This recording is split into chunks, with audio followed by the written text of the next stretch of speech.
Welcome to Season 2 of Keynote Expert Voices. I've been listening to Season 1 and I love this podcast because every episode has a different host, an amazing guest, and an interesting topic, which leads to some brilliant conversations, and each one is different. Keynote is able to create this magic formula because it's a directory of women speakers with a mission, and that mission is to get more women's voices on stage. The topic of today's podcast is new work. I'm your host, Jody Goulden, founder of Org Design Works. I'm on the board of the Organization Design Institute and also on the board of the Organization Design Forum and on faculty for the European Organization Design Forum. As a consultant, I guide senior leaders to design organizations with impact. I love, live, and breathe big companies, and I believe that corporations can be a force for good. My guest today is Heather Hansen O'Neill. Heather's mission is to open leaders' minds and hearts to the possibility within them so they can use their potential to make a meaningful impact on the world. Heather is a 2-time TEDx speaker, author, has her own podcast, and I promise you this, she can fire up audiences with her vibrant energy, focus, and action orientation. She's just co-authored a book called Where's the Office? Moving Today's Leaders from What Is to What Can Be. And we're going to talk more about that book today. But first of all, welcome, Heather. And my first question is about something that I think you and I have in common. That's a sense of adventure. So let's start there. Can you share something more about your adventurous side with us? Sure. And I love that we have that in common, Jody. Thank you for the introduction. I'm very, very excited to be here today. So yes, we're both adventurers. And for me, I love pushing the boundaries of my comfort zone. And it is a primary why for why I do my adventures. And it can be anything from rock climbing to flying on the trapeze to walking on fire. It doesn't matter. I love my adventures because not only am I pushing my boundaries and preparing myself, because I think stepping outside of your comfort zone is like building muscle, but this is where the stories come from that help my clients in doing the same things. So we have to know ourselves and get ready, be prepared for the risk and the opportunities that are going to come to us in the future of new work that is going to be filled with change upon change. So, it's very different. I'm very comfortable jumping out of an airplane or flying one, but not as comfortable deep in the ocean or in a sensory deprivation tank. So that's one of those things. We all have something that pushes our buttons and causes us to feel fear. So I loved that the thing that we have in common with this adventure is that you do a lot of adventure treks, don't you? Well, tell me more about that. Mm-hmm. Yeah, I can feel already my heart beating faster and this feeling of fear when you say, oh, I'm comfortable jumping out of an aeroplane.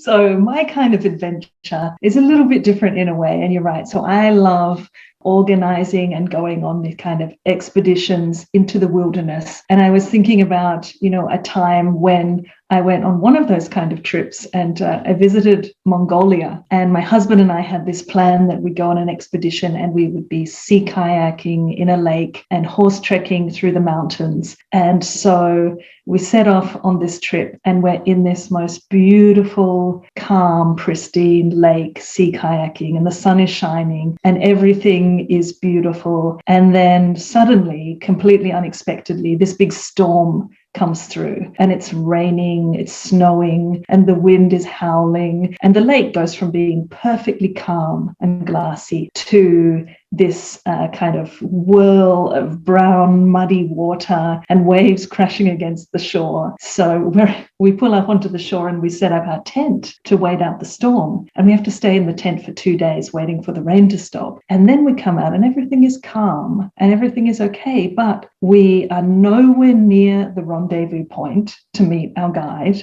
and our horses, and we have no way of contacting people, and they don't have any idea where we are. Actually, we found out later they thought that we probably drowned in the lake. And so we started hiking through this forest to see if we could meet up with a road or something. And there was a road, but it was more like a muddy track that was inundated with water, so no vehicles could get through there. We found some local people we couldn't talk to. We didn't have a common language, but we sat with them around their fire outdoors, and we waited to see what would happen. And then miraculously, our guide with our horses came walking through the forest, and he had found us somehow. I still to this day don't know how. And we could continue on our journey. But something you said about being prepared really resonated. So I love the planning part. I love the preparation. But then those memorable moments are the ones where something happens that you don't expect, and you just have to figure out how to deal with it. Love that so much. What a wonderful story that really fits for everything we've all been experiencing the last few years of our lives. That's true. I think you and me could probably share adventure stories for the rest of the podcast, but I would really like to hear something about your new book. Can you share something about that with us? Sure. I'm very excited about the concept and the reason why my co-author, Will Lewis, and I wrote Where's the Office? Moving Today's Leaders from What Is to What Can Be, because we saw a need for leaders to be able to shift so that they can embrace and create the future of work, which happens to be our topic today anyway, because there's so much change going on, and we cannot continue to do business the way that we always have. It doesn't mean that we don't learn lessons from what we've learned along the way, but we must find different tools and strategies and mentors and things that can help us along our path. So when my friend Will and I were chatting, he was telling me a story about something that he had, this concept that he had created 50 years earlier. And this light bulb went on for me. And I thought, oh my goodness, this is exactly what leaders today need. Now, the world wasn't ready for it when he created it because he's a visionary. He's ahead of his time. But now this is the time to help people, to help leaders be able to move from physical space to mind space, and to go from looking within and finding, reconnecting to the values, the integrity, the vision that you have, self-leadership, and how to elevate possibilities using that so that you can make a real difference in the world. And so that's what it's about. I could talk all day about that too, because I'm very excited about it. Yeah. And what do you mean when you say the physical space part and the mind space? Yes. Okay. So I believe that, well, we all know what's going on with physical space, right? Where we're leading from now may or may not look different than it did a few years ago. So we may be leading, thinking, well, we have to bring our people back to the office, or maybe we're thinking, oh, we have to learn how to engage our remote workers more. How can we create more of a global hiring pool by doing so? Maybe we need some type of custom hybrid option. So our leaders are questioning everything right now, and they may be very attached to the physical space of how are we going to make this happen? What is it going to look like? And so in the book, Where's the Office? We take a little bit different perspective on it. And we say, let's not be so attached to the physical space. Let's instead move you to mind space so that it opens your possibilities, your element of choice in how to create a new space that is going to work best for your employees, for you, for your profitability, for your clients. And it may look different than you had anticipated. So it's not really going back. We're not striving to go backwards. We're striving to move forward from what we learned, but with new ideas. I do see that too, what you're saying about the focus on the physical space. So in the pandemic, where a lot of people have moved to work more remotely, there's this big focus on where and when they work. For example, how many LinkedIn polls have you seen where people are asking the question, do you want to work from home or in the office? But there's so much more to it than that, right? I help my clients to navigate hybrid working, and we talk about people, work, time, and place, especially with the focus on the first two things, because if you understand the people and the work, then those are the things that determine how you find the right solutions. And then the other two things, time and place, decisions about that will just follow. Oh, I love that. That is so, so important. Couldn't agree more. And you do this with a lot of the larger organizations as well, right? Yeah, we do. I want to share a bit more about those large organizations that I work with. But before we get too far ahead, you've told me before about your co-author, Will, and I was really intrigued by what you said about Will. Would you be open to share more with us about that? Of course. Will is an extraordinary human being. I think it's important to note that he's going to be 93 any day now, and he is constantly curious. He's always looking to stimulate his mind, to take into consideration other people's viewpoints, perspectives, and to be able to bring what he knows to be true to the table as well, to find the best solution. So it has been so amazing to work with him. We're very complementary because he pushes me and I push him, but in different ways. And we both embrace each other's strengths. He calls me the weaver because of weaving together our stories in a way that speaks to the reader. And we just have such a blast together. It's very impressive to me that he's always curious. Mm-hmm. Maybe you help each other to move out of your respective comfort zones, I guess. Exactly. Yeah. Yeah. That story resonates with me a lot because there's people during my career who have shared their experience and their learning and their wisdom with me, and I appreciate them so, so much. And today, even though we're talking about the future of work and new work, it's not about out with the old and in with the new. It's more about building on the wisdom and knowledge of the people who have come before us, right? It is so important to do that. Yes. I mean, when you hear the story of how he created the 7 levels of communication in a windowless office, and he had to create a window with his mind to see the levels, it's amazing. And to not respect that and recognize this is a tool that we can use right now. But what we had to do, though, is to take this, to honor it, but then to validate it, because you can't just look at what happened before. You have to see, how is it going to work? So that's one of the things that I did, is I took it to the corporations that I work with and we validated it. We did focus groups. We had with them work with their teams using the tools. And that's how we were able to take it to that next level. So yes, these are amazing foundations and strategies, but they also work really well right now and in the future. So it's very exciting to be able to take those different perspectives and not just think, oh, we're so tied to this or we don't want that anymore. There's a lot of polarity and we don't need to do that. We can use the strengths of it all to move forward. I really like how you've taken something that is inspiring and it intuitively makes sense, and then you've brought it into real life situations and tested it out in the field and see what happens then, so that you know, because not everything always turns out the way we hope it will when we have an idea. And so I think that's a really interesting approach. And it's something, I guess it's something that I do as well when I'm working with big companies. So I work with companies that they know they really need to transform. And most of the companies I work with are kind of traditional, big legacy companies. And the leaders who are working in those companies, they know that traditional ways of operating don't always work these days. So they know that they feel like bureaucracy and hierarchy, policies and politics are getting in the way of getting things done. And that's even when they are senior leaders in that hierarchy. So they're part of it, but they know that it's not working. I think of big companies like a big ship.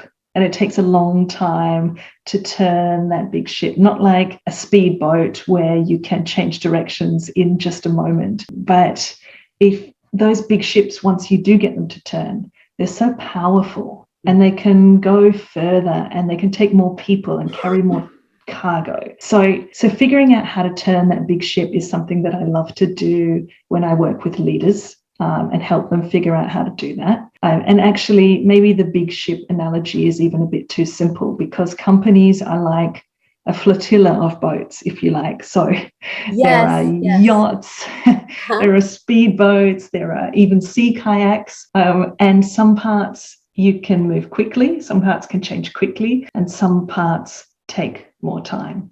So, and I think that what we've been talking about understanding the way things have been done before, that's really critical if you want to create change, is to understand what is already there and why. And sometimes there's very good reasons why we do things the way we do. And that's key to being able to get that to change. You know, I think that what you're talking about is so important. And I loved your ship analogy. I think it's perfect. And especially the flotilla.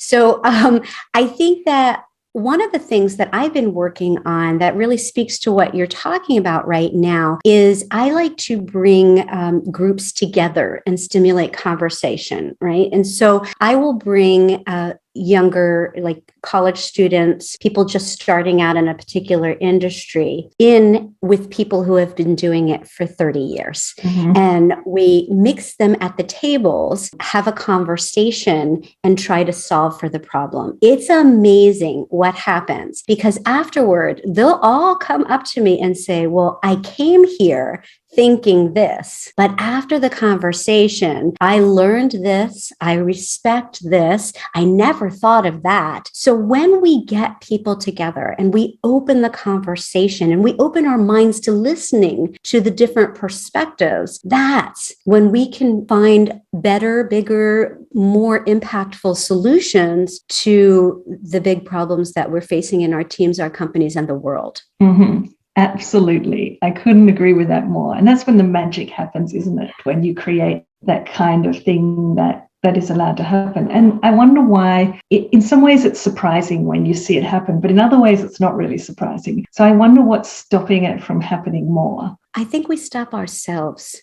I think that fear of being wrong, or we're so attached to a belief that we think is truth, that might just be a judgment or assumption or something that we acquired along the way, and it's not serving us any longer because it doesn't apply, or it never really did, or maybe it was never even ours. I think we hold tight to things that block us from being able to see the reality of the situation, the options that are presented to us, and other people's perspectives. So when we can become conscious, that's why we start with self-leadership, right? When we become conscious of the things that could potentially keep us, those judgments and assumptions that can keep us from being able to open the conversations, then we know we can release them because they're not actually serving us. And that's when we become a little bit more vulnerable, a little bit more open. And that's when what you said, I'm going to steal your word or your phrase here, that's when the magic happens. That's when we learn and grow. And that's when we're able to collaborate more effectively and get better results. I think that's something else we have in common, that the work that we do is helping to make that magic happen. It's helping to find that opportunity for it to happen. And I can just see that, maybe another thing that stops it is when I work with leaders and people who are really busy, they say, okay, well, I don't have time. I'm overwhelmed. My inbox is full. I have to approve all these requests. I have to send in all these reports. I don't have time to be listening to a lot of different perspectives and to be including so many different points of view. I just need to make a decision and get going. And that for me feels like one of the hardest things to unpack and step back and say, okay, it's true, you do need to invest some time in doing that, but there's ways to do it that are really smart and that in the long term actually helps you to go faster. And this is the key. You can slow down to speed up, I think. Oh, yes. Yes, I agree with you because, we're thinking so much instant gratification and the time that's right now, what we have to have right now, instead of taking that aerial view for a moment. Try flying on the trapeze, that might help. But that aerial view, to be able to see what the vision is, what needs to take place, where we are, where we want to go, and the gap, and what we need to do to fill that gap. And if you never take the pause to listen and to learn and to grow, then you're just going to keep doing the same things over and over again. Yeah, yeah. And bringing people together in a way that helps them to do that, in a group, in a team, in an organization. I know I keep talking about organizations. That's my passion and what I love, seeing how people can get to move that big ship. That's where, it really pays off. And I think that's what I would say we've maybe figured out is the future of work. The future of work and new working is finding ways to bring those diverse perspectives together so that we can have more impact and create better solutions. We nailed it. Now that we've solved all the world's problems. That's it, everyone. This is what you need to do. That's what gives me passion for the work I do. It's, for me, it's how you can design organizations and ways of working that make a difference for those people in the organizations. Because my experience has proven to me that people inside companies are smart, talented, and motivated. And I just really want to help design the workplaces and the organizations where they can make an impact. And I know this resonates with you too, right? 100%. I mean, I work a lot with large organizations as well, and I see your passion for it, and I know that you're phenomenal at it. One of the minor shifts is that every time I'm thinking about it, I'm thinking about each individual speedboat or each individual leader within it, and how when we serve each leader and teach them the skills that they need to be better leaders, then they can come into the organization to have this, to create this design, taking into consideration that bigger picture, the needs of all of the people and the stakeholders that are involved. Yeah, you're so right. And that's what I'm always learning from you and from my coaching network and people who work with individuals, is that the change comes from within. And each of us has to do our own work with ourselves as well, so that we can show up and we can create that kind of change. So I love to collaborate with coaches and from others who mentor and support leaders. And that kind of complements my area, which is more in the, the whole system company kind of big, messy company part of it. Great. That's great. I love that. It's interesting that you say about within, is that's literally the whole concept with the book, is that we have on the cover, most people don't even realize it, but there's binoculars that the gentleman he's looking into the opposite side. They're facing toward him. So because when you say, where's the office, it's actually within you. So I love that you said that, because that's what it's all about. Exactly. I'm glad you pointed that out now. So now whenever I see the cover of the book, I'm going to see the binoculars and be reminded that we have to turn it back and look within. Yeah, that's really nice. So I want to come to kind of, maybe the final part of the podcast, because time is flying. So for people who are listening now to our podcast, what do they need to think or do differently to contribute to this new future of work? And maybe I'll answer first, because then you get the chance to kind of wrap us up towards the end. But what I'm thinking about is that change happens because people participate. And I mean the good change, the really smart change.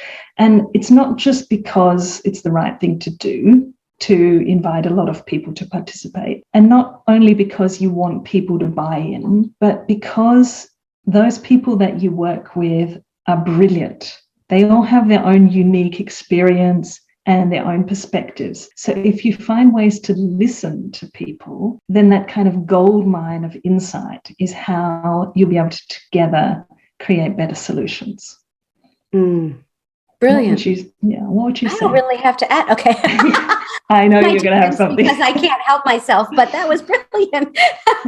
I would say to remember, each and every leader out there, remember that you already have within you the capacity to be an incredible leader. It's already there. You already have the capacity to make a meaningful difference. And when you combine that with curiosity about others' perspectives, skills that you need to learn, becoming conscious of what might be blocking you, I don't think that the future of work is simple. It isn't a pat answer that applies across the board, but that's part of what I find exciting about it is the future of work is an awakening of the importance of true collaboration of minds and intention. And so I think that when we can own it, then we can move forward together most effectively. When we're talking, and I just want to say this, when I'm talking, you say that everyone has got that leadership within them. And whenever I talk to you, I know that you can see it.